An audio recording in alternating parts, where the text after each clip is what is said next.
Jacob Parker was a man who, at the age of 50, had come to terms with the quiet solitude of his life. Born and raised in the small coastal town of Seaview, he had spent his entire life there, watching the world change around him while his own life remained stagnant. Jacob had once been a handsome man with a bright future, but as the years went by, he became more withdrawn, retreating into the safety of his routine. He worked as a carpenter, a trade he had learned from his father, and while he was good at what he did, he never found the passion in it that others did in their careers. He lived alone in a modest, weathered house near the sea, a home that had once been his parents' before they passed away. Jacob had never married. He had come close once, in his early 30s, when he had fallen in love with a woman named Eleanor. They had met at a community event and had quickly become inseparable.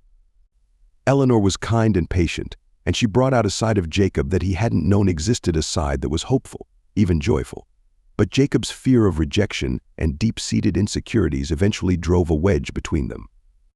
His inability to fully open up and commit led Eleanor to leave him, a decision that devastated Jacob.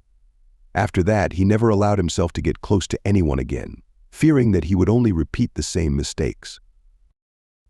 Now, 2 decades later, Jacob had resigned himself to a life of solitude. He spent his days working and his evenings sitting on his porch, watching the waves crash against the shore. He had few friends and even fewer visitors. The closest thing he had to companionship was the occasional interaction with his neighbors or the shopkeepers in town. But even those interactions were brief and perfunctory, never delving deeper than polite pleasantries. Jacob's world was small, and he liked it that way. It was safe, predictable, and free of the pain that human connections could bring. Victoria Saunders, on the other hand, was a vibrant 19-year-old girl with her whole life ahead of her.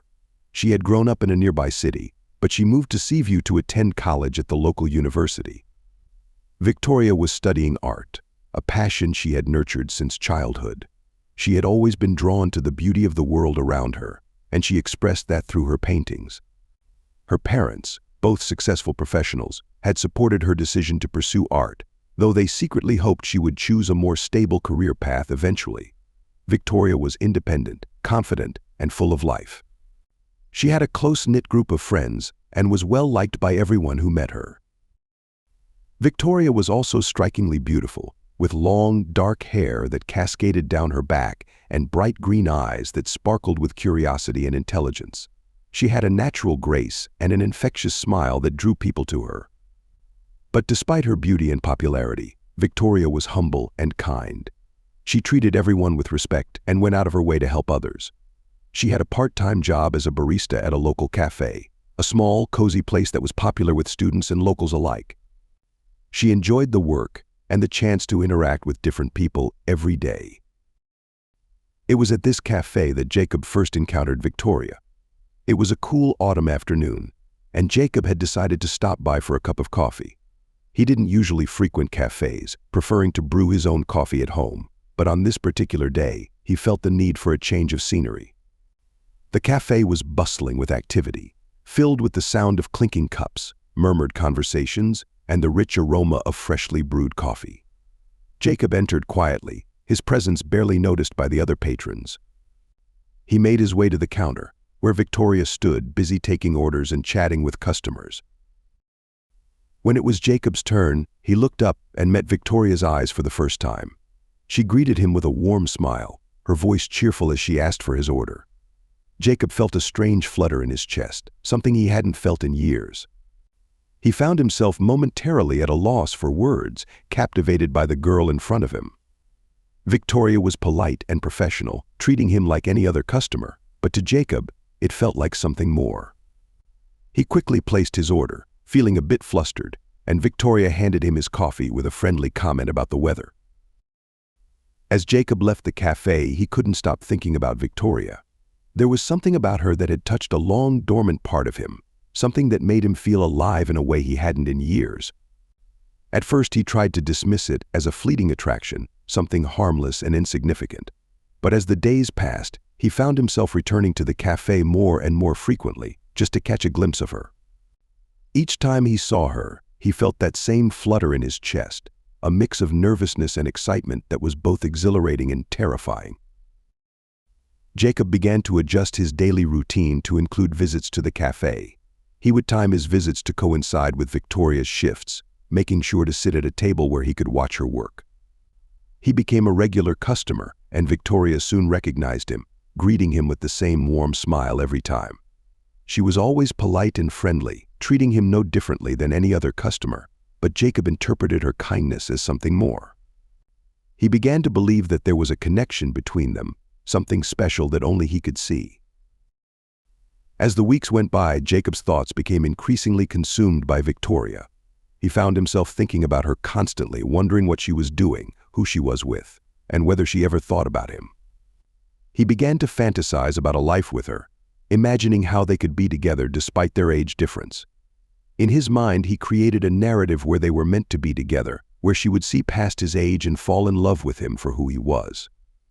He became convinced that Victoria was the answer to all the loneliness and heartache he had experienced over the years, that she was the one who could make him whole again. Jacob's obsession with Victoria grew with each passing day. He started to follow her outside of the cafe, watching her from a distance as she went about her daily life. He would wait outside the university, hoping to catch a glimpse of her between classes, or follow her to the grocery store, careful to keep a safe distance so she wouldn't notice him. He even began to drive by her apartment late at night, just to see if her lights were on, wondering what she was doing inside.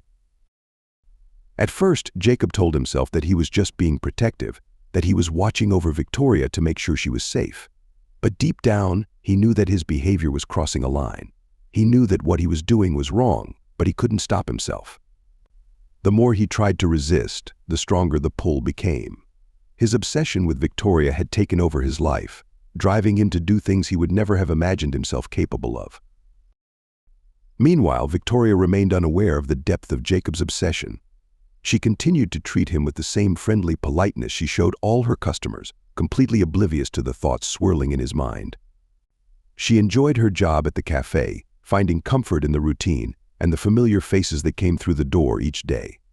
For her, Jacob was just another regular, someone she recognized and greeted out of habit, not realizing the effect she was having on him. Victoria was focused on her studies and her art, pouring all her energy into her work. She spent her free time with her friends, exploring the town, or working on her latest painting. Her life was full and busy, and she was happy with the way things were going. She had no reason to suspect that anyone was watching her, let alone that someone had become dangerously fixated on her. As the days turned into weeks, Jacob's obsession with Victoria continued to grow. He began to collect things that reminded him of her empty coffee cups from the cafe, a scarf she had dropped one day, even a napkin with her lipstick stain on it. He kept these items in a small box, hidden away in his house, where he could look at them whenever he needed to feel close to her. These tokens became his most prized possessions, symbols of the connection he believed they shared. But as Jacob's obsession deepened, so did his paranoia. He started to worry that someone might discover his feelings for Victoria, that they would try to take her away from him. He became increasingly possessive, convinced that he was the only one who truly understood her, the only one who could protect her. In his mind, he began to see anyone who interacted with Victoria as a threat, someone who might try to come between them. This paranoia led Jacob to take even more drastic measures to keep tabs on Victoria. He started to track her movements more closely, following her everywhere she went, watching her interactions with others. He began to eavesdrop on her conversations, listening for any mention of another man, any sign that she might be interested in someone else. The thought of Victoria being with another man drove Jacob into a frenzy, filling him with a jealous rage that he struggled to control. Despite the growing intensity of his feelings, Jacob remained outwardly calm and composed whenever he interacted with Victoria. He continued to visit the cafe regularly, maintaining the polite, friendly demeanor that had become his mask. But inside, his mind was a whirlwind of emotions: love, jealousy, fear, and an overwhelming need to possess Victoria completely. He was trapped in a web of his own making, unable to escape the obsession that had taken over his life. Jacob's obsession with Victoria grew darker as the days turned into weeks. What had begun as a fleeting infatuation had now transformed into something far more sinister. Jacob was no longer content with merely watching Victoria from afar. He needed to be closer to her. to become a part of her life in a way that would make her his forever. His thoughts were consumed by her every waking moment, and his nights were haunted by dreams in which she was always just out of his reach. Victoria, still oblivious to Jacob's growing obsession, continued her life as usual. She was thriving in her studies and had recently completed a series of paintings that her professors had praised for their emotional depth and technical skill. Her friends admired her dedication and talent, often encouraging her to submit her work to galleries or enter competitions. Victoria's future seemed bright, filled with endless possibilities, and she was eager to see where her art would take her. Jacob, however, saw things differently. To him, Victoria's success and her bright future were threats, reminders that she could slip away from him at any moment. The thought of her moving on, perhaps meeting someone her own age and leaving Seaview behind, filled him with a fear so intense it bordered on panic. Jacob had long since stopped considering what was best for Victoria. All he could think about was how to keep her for himself. His paranoia continued to grow, warping his perception of reality. He began to interpret every interaction Victoria had with others as a sign that she was being drawn away from him. Each time she laughed with a friend or smiled at a customer, Jacob felt a stab of jealousy so sharp it made him physically ill. He could no longer distinguish between the love he claimed to feel for her and the dark, possessive need that was driving him to the brink of madness. Jacob's behavior began to change in subtle but disturbing ways. He started to isolate himself even more, cutting ties with the few acquaintances he had in Seaview. His work as a carpenter, which had once been his only solace, now seemed meaningless. He stopped taking on new projects, letting his tools gather dust as he spent more and more time lurking around the places Victoria frequented. His appearance deteriorated as well. His once neatly trimmed beard grew wild and unkempt, and his clothes became wrinkled and stained from days of wear. Victoria noticed Jacob's disheveled appearance, but assumed it was simply the result of him working long hours or dealing with some personal issue. She continued to treat him with the same kindness and politeness she showed all her customers, never suspecting that his visits to the cafe were anything more than routine. She had no idea that Jacob was watching her every move, that he was spending his days obsessively tracking her whereabouts and collecting bits of information about her life. As Jacob's obsession deepened, he began to take more risks. He started following Victoria at night, waiting until she left the cafe or her apartment before trailing her through the dark, empty streets. The thrill of being so close to her, yet remaining unseen, fed his twisted desires. He would watch from the shadows as she walked to the grocery store, met up with friends, or returned to her apartment after a long day. The more he saw, the more convinced he became that he needed to take action to ensure she would never leave him. Jacob's descent into madness was marked by a growing sense of entitlement. He began to believe that he was the only one who could truly love and protect Victoria, that she belonged to him and him alone. This belief fueled his anger toward anyone who he perceived as a threat to their imagined relationship. He particularly despised the young men who occasionally flirted with her at the cafe or chatted with her on campus. Each interaction stoked the fires of his jealousy, pushing him closer to the edge. One evening, after following Victoria home from the cafe, Jacob made a decision that would change everything. He had seen her laughing and talking with a young man outside her apartment, a fellow student, he assumed. The sight of them together filled him with a rage so intense he could hardly breathe. He watched as Victoria smiled and waved goodbye to the young man before entering her building, completely unaware of the storm brewing in Jacob's mind. That night, Jacob couldn't sleep. His thoughts raced as he replayed the scene over and over in his mind, each time convincing himself that the young man was a rival who needed to be dealt with. Jacob had never been a violent person, but the jealousy and fear that now consumed him were stronger than any sense of morality or self-control. He convinced himself that if he didn't act, he would lose Victoria forever. The next day, Jacob began to put his plan into motion. He started by gathering information about the young man he had seen with Victoria. It wasn't difficult. Jacob had become adept at stalking by now, and he quickly learned that the young man, whose name was Ethan, was a fellow art student at the university. Jacob followed Ethan for several days, watching his interactions with Victoria and noting his routines. He learned that Ethan often stayed late at the university's art studio, working on projects long after most students had gone home. Jacob's paranoia had twisted his perception of reality to the point where he believed that eliminating Ethan was the only way to secure Victoria's love. He spent hours planning the perfect way to confront Ethan, rehearsing the confrontation in his mind until he was convinced he could carry it out without getting caught. He told himself that he was doing it for Victoria, that she would be grateful once she realized that he had saved her from a dangerous and unworthy suitor. On the night Jacob decided to carry out his plan, the weather was cold and windy. The streets of Seaview were deserted, the wind howling through the empty alleys as Jacob made his way to the university. He carried a heavy wrench in his coat pocket, the weight of it both comforting and terrifying. He had never hurt anyone before, but the thought of losing Victoria had driven him to a point where he felt he had no other choice. Jacob arrived at the university's art studio just after midnight. The building was dark, except for a single light in the back, where he knew Ethan would be working. Jacob's heart pounded in his chest as he approached the door, his hand gripping the wrench so tightly his knuckles turned white. He could see Ethan through the window, bent over a canvas, completely absorbed in his work. For a moment, Jacob hesitated. The enormity of what he was about to do hit him like a wave, and he felt a surge of panic.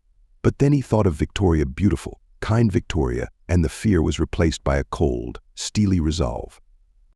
He pushed the door open and stepped inside, the sound of his footsteps muffled by the soft hum of the studio's ventilation system. Ethan looked up as Jacob approached, a puzzled expression on his face. He didn't recognize Jacob, but he smiled politely, assuming he was just another student or perhaps a janitor. Jacob didn't return the smile.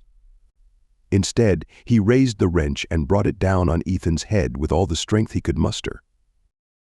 The sound of the impact echoed through the empty studio, followed by a sickening thud as Ethan's body crumpled to the floor. Jacob stood over him, breathing heavily, his hands shaking as he stared at the blood that now stained the floor. For a moment, he felt nothing, no guilt, no regret, just a strange sense of detachment, as if he were watching the scene unfold from a distance. But as the seconds ticked by, the reality of what he had done began to sink in. Jacob had just killed a man, killed him in cold blood, all because of a delusion he had built up in his mind. The weight of his actions pressed down on him, suffocating him with a terror unlike anything he had ever felt before. He dropped the wrench, his hands now trembling uncontrollably, and stumbled back, almost tripping over a stool as he tried to distance himself from the lifeless body on the floor. Jacob knew he had to leave, but his legs felt like they were made of lead. He forced himself to move, to gather his thoughts and think clearly. He needed to cover his tracks, to make sure no one could trace the murder back to him. He quickly wiped the wrench clean and placed it back where he had found it, then hurriedly left the studio, taking care not to be seen. As he made his way back to his car, Jacob's mind was racing. He had just committed murder, but all he could think about was how Victoria would react when she found out. Would she be angry? Scared?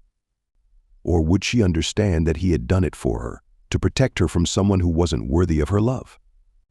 In his twisted state of mind, Jacob convinced himself that she would eventually come to see things his way, that she would be grateful for the lengths he had gone to in order to keep her safe. In the days that followed, the town of Seaview was rocked by the news of Ethan's murder. The police launched an investigation, but they were baffled by the lack of evidence and the seemingly random nature of the crime. There were no witnesses, no clear motive, and no suspects. Victoria was devastated by the news, struggling to comprehend how someone so full of life could be taken so suddenly and senselessly. She spent days in a state of shock, unable to focus on her studies or her art. Jacob's world had become a tangled web of lies, paranoia, and desperation. After Ethan's murder, he found himself trapped in a nightmare of his own making, each day filled with an unbearable tension as he waited for the consequences of his actions to catch up with him. He couldn't sleep, his mind constantly replaying the events of that fateful night, the image of Ethan's lifeless body haunting his every thought. The fear of being caught gnawed at him, but even more than that, he was consumed by his obsession with Victoria, which had only intensified in the aftermath of the murder. Victoria, on the other hand, was shattered by Ethan's death. The news had spread quickly through the small town of Seaview, casting a dark shadow over the community. Ethan had been well liked, and his sudden, violent death left everyone in shock. The university held a memorial service for him, and students and faculty alike struggled to come to terms with the tragedy. For Victoria, the loss was particularly devastating. Ethan had been a close friend, someone she had admired and respected, and his death left a void in her life that she didn't know how to fill. In the days following the murder, Victoria found herself drifting through life in a state of numbness. She went through the motions of her daily routine, attending classes and working at the cafe, but her heart wasn't in it. She felt disconnected from the world around her, as if she were moving through a fog that wouldn't lift. Her art, once her passion and solace, now seemed meaningless. She couldn't bring herself to pick up a brush or even look at her unfinished canvases. The vibrant colors that had once filled her work now felt garish and out of place in a world that had become so bleak. Jacob, despite his increasing paranoia, couldn't stay away from Victoria. He knew he should keep his distance, that the police might start to question the people in her life, but he was drawn to her like a moth to a flame. He continued to watch her from afar, desperate for any sign that she was starting to realize how much he cared for her. In his twisted mind, he believed that the tragedy would bring them closer together, that she would turn to him for comfort, and that their connection would deepen as a result. But as the days turned into weeks, Jacob began to realize that things were not going as he had hoped. Victoria was more distant than ever, her usual warmth and kindness replaced by a cold, impenetrable wall of grief. She barely noticed him when he visited the cafe, her once bright smile now a mere shadow of what it had been. Jacob's attempts to engage her in conversation were met with polite but detached responses, and he could see that she was withdrawing further into herself with each passing day. The more Victoria pulled away, the more desperate Jacob became. His thoughts, once merely obsessive, now took on a darker, more dangerous edge. He began to convince himself that the only way to truly be with Victoria was to make sure that no one else could have her. The idea of her moving on, of finding comfort in the arms of another man, filled him with a rage that was almost unbearable. He started to see the people around her, her friends, her classmates, even her family, as threats that needed to be eliminated. Jacob's descent into madness reached a tipping point one evening when he overheard a conversation between Victoria and one of her friends at the cafe. They were talking quietly, their voices barely audible over the hum of the other customers, but Jacob was close enough to catch a few key words. Victoria mentioned that she was thinking of leaving Seaview, that she couldn't bear to stay in the town where Ethan had been killed. She talked about transferring to another university, somewhere far away where she could start fresh and escape the memories that haunted her. The thought of Victoria leaving Seaview, of her slipping away from him forever, was more than Jacob could bear. The idea of her moving to another town, possibly meeting someone new, filled him with a terror so intense it left him breathless. He knew he had to act, and he had to act fast. If Victoria left, he would lose her forever, and all of his efforts, all the sacrifices he had made, would have been for nothing. Jacob spent the next few days in a haze of frantic planning. He knew that if he wanted to keep Victoria with him, he would have to make sure she had no reason to leave. But the more he thought about it, the more he realized that the only way to truly keep her was to make sure that no one else could ever come between them. His thoughts, once so focused on protecting Victoria, now turned to darker, more violent fantasies. He began to see murder as the only solution, the only way to ensure that Victoria would be his and his alone. The plan he eventually settled on was simple but brutal. He would wait until Victoria was alone, then confront her with the truth about his feelings, about what he had done for her, and about the future he believed they could have together. He was convinced that once she understood how much he loved her, she would realize that they were meant to be together. But if she refused, if she tried to leave him, he was prepared to do whatever it took to make sure she stayed. Jacob waited for the perfect moment to put his plan into action. He watched Victoria closely, noting her routine and looking for an opportunity to catch her alone. His nerves were frayed, his mind teetering on the edge of insanity as he replayed his plan over and over in his head. He knew there was no turning back, that once he made his move, everything would change. But the thought of losing Victoria, of seeing her walk away and never coming back, was more terrifying than anything else. The opportunity finally came one evening when Jacob saw Victoria leaving the cafe after her shift. It was late, and the streets were empty, the only sound the distant roar of the ocean and the occasional rustle of the wind through the trees. Victoria looked tired, her shoulders slumped as she walked slowly in the direction of her apartment. Jacob knew this was his chance. He followed her at a distance, his heart pounding in his chest as he watched her turn down a quiet, deserted street. As she walked, Victoria's mind was elsewhere. She had made the decision to leave Seaview, to start over somewhere new, and she was already planning her departure. The thought of leaving the town that had become so familiar to her was both frightening and liberating. She knew it was the right decision, but the idea of saying goodbye to the life she had built, to the friends she had made, was difficult to accept. She didn't notice Jacob approaching until it was too late. "Victoria," Jacob called out, his voice low and strained as he stepped out of the shadows. Victoria stopped and turned, startled to see him standing there. She forced a smile, though her eyes betrayed her surprise and discomfort. "Oh, Jacob, you scared me. What are you doing out here?" Jacob took a few steps closer, his eyes locked on hers. "I needed to talk to you," he said, his voice trembling slightly. "It's important." Victoria hesitated, sensing that something was off. She glanced around, suddenly aware of how alone they were. The street was empty, the nearest houses dark and silent. A shiver of unease ran down her spine, but she forced herself to stay calm. "What is it, Jacob? It's late. Can it wait until tomorrow?" "No," Jacob replied, his voice growing more insistent. "It can't wait. I've been waiting too long already." Victoria took a step back, her instincts telling her to get away. There was something in Jacob's eyes that frightened her, something she had never seen before. "Jacob, I really need to get home," she said, trying to keep her voice steady. "We can talk tomorrow." "Okay." But Jacob wasn't listening. He was already too far gone, his mind consumed by the obsession that had taken over his life.